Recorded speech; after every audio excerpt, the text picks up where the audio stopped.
Bom, o senhor foi ministro da Fazenda, eu lembro muito bem, quando surgiu o Plano Real, que ainda hoje persiste, né, o Real. O Brasil teve vários planos, e planos que foram tão ruins que não duraram sequer 6 meses, como a história do Plano Cruzado, foi feito de uma forma assim, sem um planejamento maior. Mas no Plano Real, que foi feito até com mais... O senhor foi chamado na época, o senhor é governador do Estado, e fim do seu mandato, e o Itamar Franco, o presidente da República, o chamou para segurar o Plano Real num momento difícil lá de trombas lá do ministro Rubens Recupero. E o senhor ficou até o fim do Plano Real, o senhor mesmo citou que era aplaudido quando entrava em restaurantes, quando era ministro da Fazenda. Em relação à economia nacional, o atual ministro da Fazenda me parece, se não uma unanimidade, mas uma pessoa que tem um conhecimento muito vasto e que até se estranha porque ele ganhava salários milionários como consultor de bancos. Não, ele foi presidente do Banco de Boston. Ele é banqueiro. Né? Era bancário e virou banqueiro. Né? E acabou vindo para ser ministro com um salário de, digamos, de 20 mil, 33 mil reais e tudo. Como o senhor enxerga essa área da economia? O Brasil ainda é um país difícil, um país de muitas desigualdades sociais, embora nos últimos governos essa desigualdade tenha sido reduzida, diminuiu um pouco. Mas como o senhor enxerga a economia nesse momento para diminuir as desigualdades? Na área econômica, quais seriam as suas principais medidas, governador? Vamos pensar juntos para o nosso povo entrar conosco na reflexão. O Brasil, e vamos esquecer Fernando Henrique, Lula, que isso é muita paixão, muito ódio, impede a gente de raciocinar. Então eu estou achando um jeito de pôr em debate uma coisa que é mais a ideia, e ninguém precisa ser economista para entender.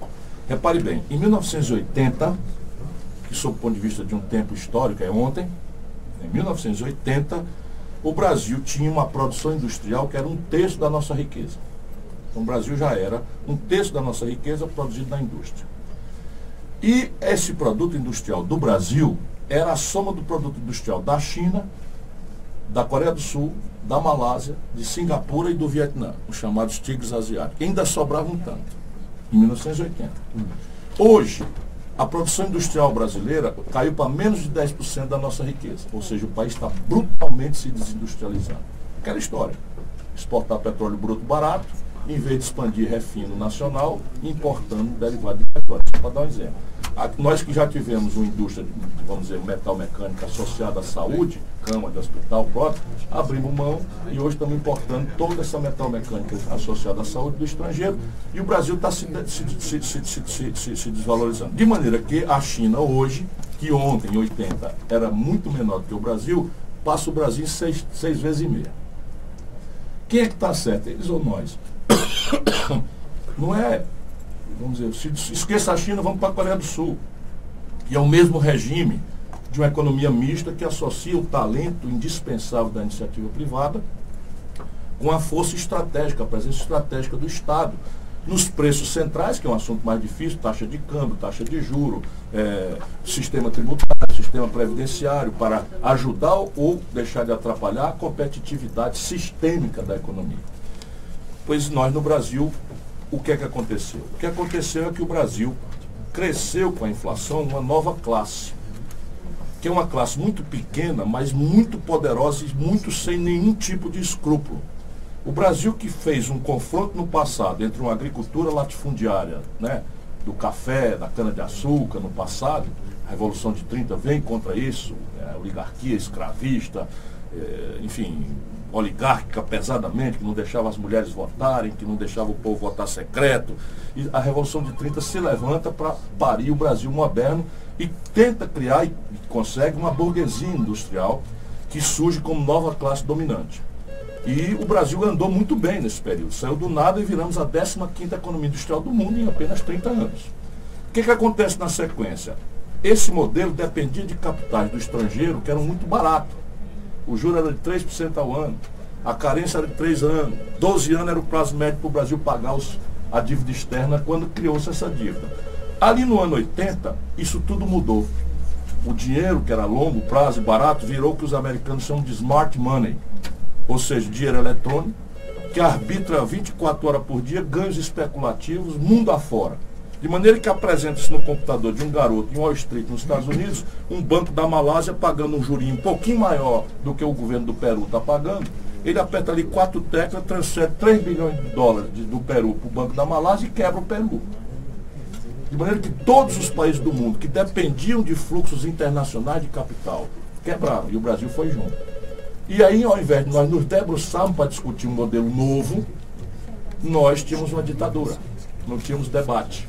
Simplificamos na oposição o debate no temário institucional, anistia, eleição direta, constituinte e nada de economia. Porque se botasse a economia para discutir, a reunião ia acabar em tapa e não tinha segunda. Juntando, veja bem, tem Antônio Vilera, usineiro de Alagoas, o Franco Montoro, democrata cristão, Ulisses Guimarães, um católico fervoroso, com Miguel Arraes, socialista, com Leonel Brizola, nacionalista, desenvolvimentista, que vinha de todo o trauma de Getúlio Vargas, de João Goulart, João Amazonas comunista, Luiz Carlos Prestes comunista, tudo junto para redemocratizar o país. Se você botasse a discussão para ser sobre a economia, eles bandalhavam a reunião.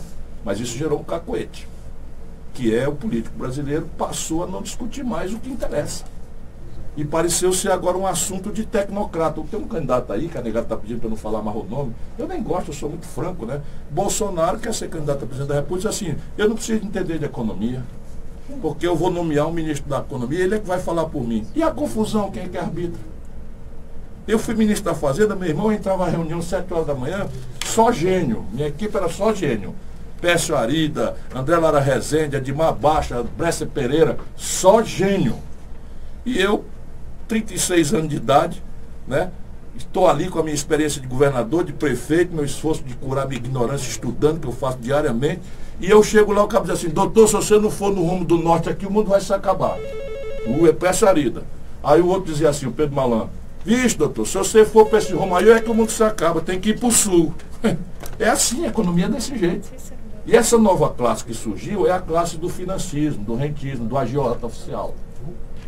E hoje o Brasil gasta 51,5% do orçamento, do mesmo dinheiro. Você tem um bolo de dinheiro aqui, e nós vamos discutir, vamos gastar onde? Na segurança, que nós estávamos conversando, na saúde, que é um drama do povo, vamos gastar para educar nossos meninos, para eles se preparar para o desafio tecnológico, para entrar na universidade, para empreender. É assim que se faz, eu estou simplificando aqui. Pois bem, a gente começa a conversar do Brasil com 51%, ou seja, mais da metade, entregue para os bancos. 51% do orçamento do povo brasileiro. É o único país do mundo. Só o Brasil tem essa loucura. O Brasil é o único país do mundo em que os homens mais ricos tudo são banqueiro. banqueiros e cervejeiros. Mas o cervejeiro é por causa do banco.